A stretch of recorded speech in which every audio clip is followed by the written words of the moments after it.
어서 오십시오. 환영합니다. 네, 고맙습니다. 어서 오세요. 네. 사진 촬영 네, 딱딱하니까 손하고 잡고.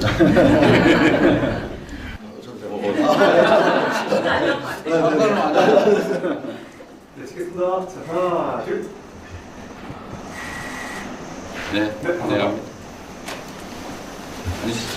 앉으시죠. 네. 이 보는 게 몇 년 만이에요? 한 몇 년이죠? 5년 정도. 5년 정도. 아, 5년 문재인 정도. 대통령 시절에 초기에 많이 말미 말미. 2020년도에 아마 영내노총합 그래서 자리가 있었던 걸로 알고 있습니다. 어쨌든 의미 있는 자리입니다. 주대주도 고맙습니다. 자, 요새 제가 산재 얘기하고 세분임금 얘기 이런 얘기를 좀 많이 했더니 나보고 너무 노동 편향적이라고 주장을 하는 데가 있던데 저는 전혀 그렇게 생각 안 합니다. 그거는 누구의 편 얘기를 하기 이전에 기본적 인권에 관한 문제, 기본적 상식과 도리에 관한 문제죠. 임금 체불 문제든 산재 문제든 목숨과 삶에 관한 기본인데 그걸 가지고 친노동인이 친기업인이 할 일은 아닌 것 같고요. 제가 오히려 요새는 기업인들 접촉이나 간담회를 너무 많이 하면서 우리 노동자 조직은 한 번도 안 봐가지고 원래 문제 있는 사람들하고 자주 만나는 거 아니에요? 오히려 공격적으로 나오시면 어쨌든 노동 존중 사회나 기업하기 좋은 나라라고 하는 게 그 상호 대립적인 게 아니고 충분히 양립할 수가 있고 또 양립해야 됩니다. 제가 기업인들한테도 자꾸 그 얘기를 해요. 노동자들에 대한 배려가 없이 어떻게 기업이 존재하겠냐. 근데 또 노동계에는 또 요새 그 얘기도 조금씩은 하는데 노조법 개정으로 사용자 측이 너무 부당하게 분리하게 된 거 아니냐는 걱정들을 자꾸 해서 내가 보기엔 그럴 일이 별로 없다. 이미 법원에서 인정한 거를 입법화한 것 뿐인데 뭐 그것 때문에 그러겠냐 이렇게 설명을 열심히 하고 있지만 잘 안 믿어요. 근데 제가 양쪽을 다 보면서 드는 느낌은 참 우리 사회가 불신도 많고 소통도 안 하고 대화가 부족하구나 라는 생각이 많이 듭니다. 그 전에 그 반도체 연구개발직 52시간제 관련된 토론을 한번 해본 적이 있는데 눈앞에서 얘기를 해도 안 믿더라고요. 네? 그래서 제가 예로 이게 분명히 동그란데 한쪽은 세모라고 그러고 한쪽은 네모라고 막 싸우고 있어요. 그래가지고 내가 동그란 걸 보여줬거든요. 안 믿어요. 그러고 있더라고. 참 우리 사회의 제일 큰 과제가 포용과 통합이라고 할 수 있는데 노동자와 사용자 측이 정말 대화해야 될 것 같습니다.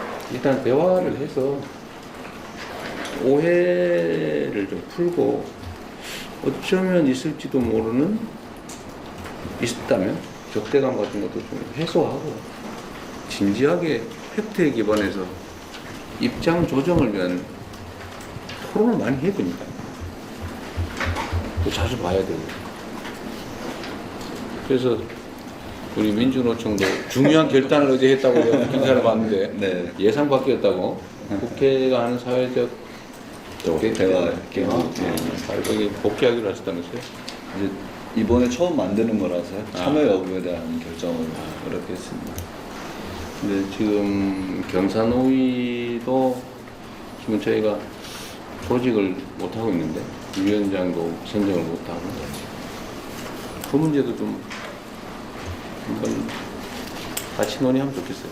같이 한번 논의해서 실제 대화를 해야 되지 않냐. 아니 뭐 결론이 안 나고 뭐 싸우는 것까지 좋은데 만나서 싸웠든지 말든지 뭐 결론을 내든지 말든지 아예 안 보는 거에 어떨까 라는 생각이 듭니다. 근데 민주노총 입장에서는 아마 대화나 함께 앉는 것 자체가 불편할 정도로 무리하게 운영했다는 의심이 있어서 그런 거죠. 네, 뭐 그런 면도 있는 거죠. 우리 사회가 좀 근본적으로 한 단계 도약하려면 저는 사회 안전망 문제, 기업들의 부담 문제, 고용의 안정성과 유연성 문제 이런 것들 터놓고 한 번쯤 논의해야 된다고 생각해요. 모두에게 유익하게. 제가 공개적으로 자주 말씀드렸습니다만 그러니까 기업 입장에서는 이제 정규직을 뽑고 안정적 일자리를 만들어 놓으면 다시는 이제 이걸 해결할 수 없다라고 하니까 절대로 정규직이나 이거 안 뽑고 다 비정규직화하고 외주 주고 막 이러는 거예요. 그냥 노동자 입장에서 보면 총량으로 보면 노동자 전체 입장에서 보면 좋은 일자리가 자꾸 사라져요. 다 비정규직화되고 하청화되고 외주화되고 그죠? 그냥 사회 전체가 불안정해지고 그러다 보니까 노동자들 입장에서는 해고는 죽음이다 이런 소리 할 수밖에 없는 상황이 되고 그냥 이 악순환이에요 보니까 이걸 풀려면 대화하고 신뢰하고 조정해야 되는데 그 첫 출발이 마주 않는 거예요. 그리고 정부가 진짜 중립적으로 객관적으로 잘해야지. 정부가 한쪽 흔들고 한쪽 이용해 먹으려고 그러고 자꾸 누군가 뒤통수 때렸다는 느낌을 받게 하면 안 해버리죠. 이용당한다 이런 생각. 그런 걸 새 정부에서는 좀 진지하게 우리 양대노총 위원장님들도 이해하시겠지만 저는 기업인들한테 가면은 친노동이라고 욕먹고요. 노동자들이 보면 요새는 어떨지 모르겠는데 혹시 기업편 너무 많이 드는 거 아니야? 뭐 이런 생각. 옛날에는 노동자 편인 것 같은데 요새는 아닌 것 같아. 뭐 이런 생각 할지도 모르겠어요. 근데 제가 편이 어디 있습니까? 모두 잘 되게 해야지. 하여튼 두 분 환영합니다. 환영하고 또 여러분들 말씀도 정말 많이 들어볼게요. 진짜 보고 싶었어요. 그냥 누가 먼저 하실 거예요? 다음. 정의지 수가 모르겠습니다. 나이 하는데 많이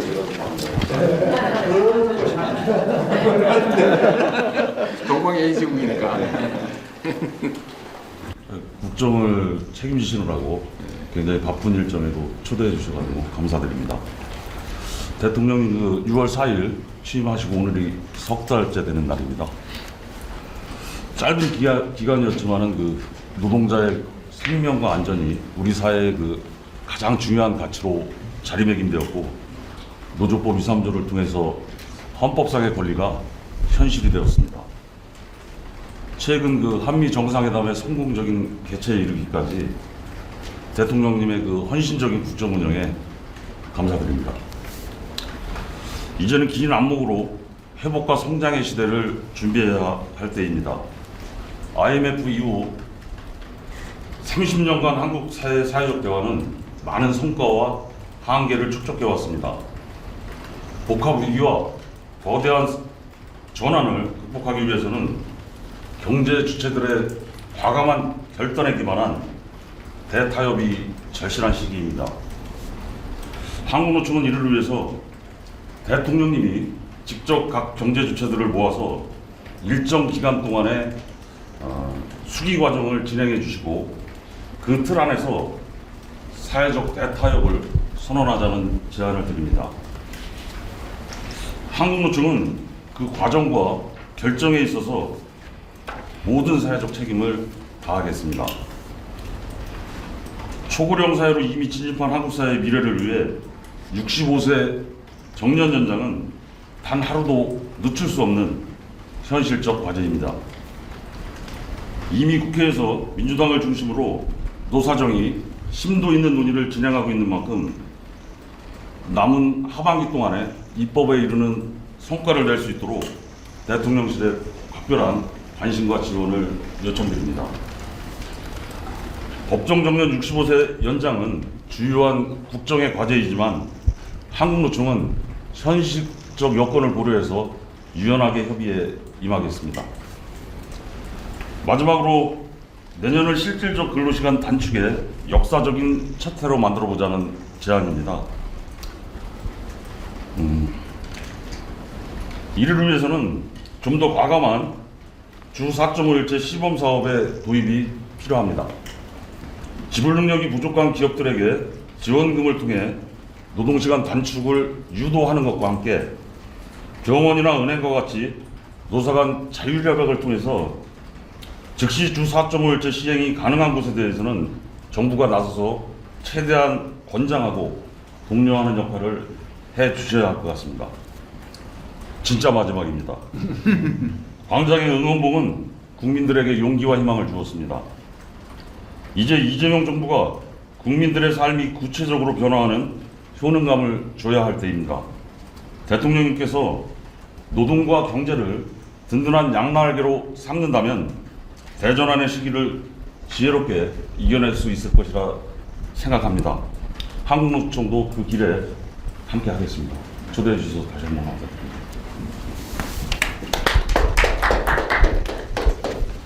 이어서 연대노총을 초대해 주신 점 감사하게 생각합니다.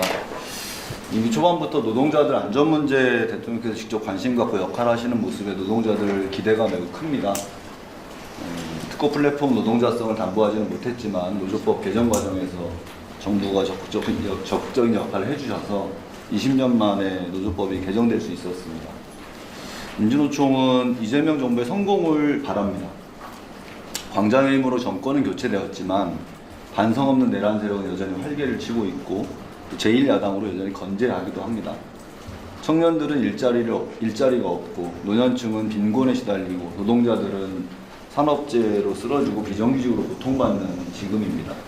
이 정부가 성공하려면 광장에서 함께 외쳤던 것처럼 적폐 세력 청산과 사회대개혁으로 흔들림 없이 전진하는 것이 필요하다고 생각합니다. 국민 주권 정부를 표방한 만큼 노동 주권도 보장했으면 좋겠습니다.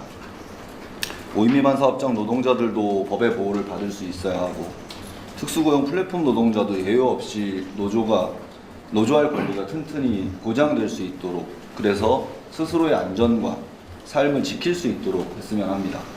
원청 교섭과 초기업 교섭을 통해서 노동시장 이중구조와 양극화를 해소하고 노동 3권이 누구에게나 온전히 부여되어야 우리 사회의 근본적 변화가 가능할 수 있다고 생각합니다. 우리 경제와 노동자의 삶을 지키기 위해서 민주노총은 계속 싸울 것입니다. 트럼프 정부의 관세 폭탄과 대미 투자 강요는 우리 경제 전망을 어둡게 하고 있습니다. 자동차나 조선, 철강과 같은 핵심 산업들이 미국으로 빠져나가면 노동자는 일자리를 잃을 수밖에 없습니다. 국방비나 방위비를 인상하면 한정된 재원 속에서 복지 예산이 축소될까 걱정스럽기도 합니다. 정부가 우리 국민과 노동자를 지키는 당당한 외교에 나서기를 요청드립니다. 트럼프의 페이스메이커가 아니라 노동자 서민의 행복메이커가 되시면 좋겠다라는 바람입니다. 기후위기와 불평등 노동 문제를 해결하기 위해서 전면적인 노정교섭을 제안합니다. 정부는 국정과제 많은 영역에서 사회적 대화를 강조하고 있습니다. 그간의 사회적 대화는 정부의 입장을 관철하거나 정당화하기 위한 수단으로 전락하면서 제 기능을 하지 못했던 측면이 있습니다. 노정교섭을 통해서 노정 간의 신뢰를 회복하고 구축하고 대화의 효용성을 확인하는 것이 선행되어야 한다고 생각합니다. 민주노총은 어제 국회 사회적 대화에 참여를 결정했습니다. 쉽지 않은 결정이었습니다. 그러나 그런 판단을 한 것은 정부와 노동자들 간의 대화를 통해서 신뢰를 구축하고 새로운 노정관계 형성을 만들기 위한 첫 걸음이라고 생각을 합니다. 오늘 이 자리가 바쁜 시간 내주셔서 감사합니다. 그리고 오늘의 이 자리가 정부와 민주노총이 지금의 다중의 위기를 해결하기 위해서 지혜를 모으는 첫 시작이 되었으면 하는 바람입니다.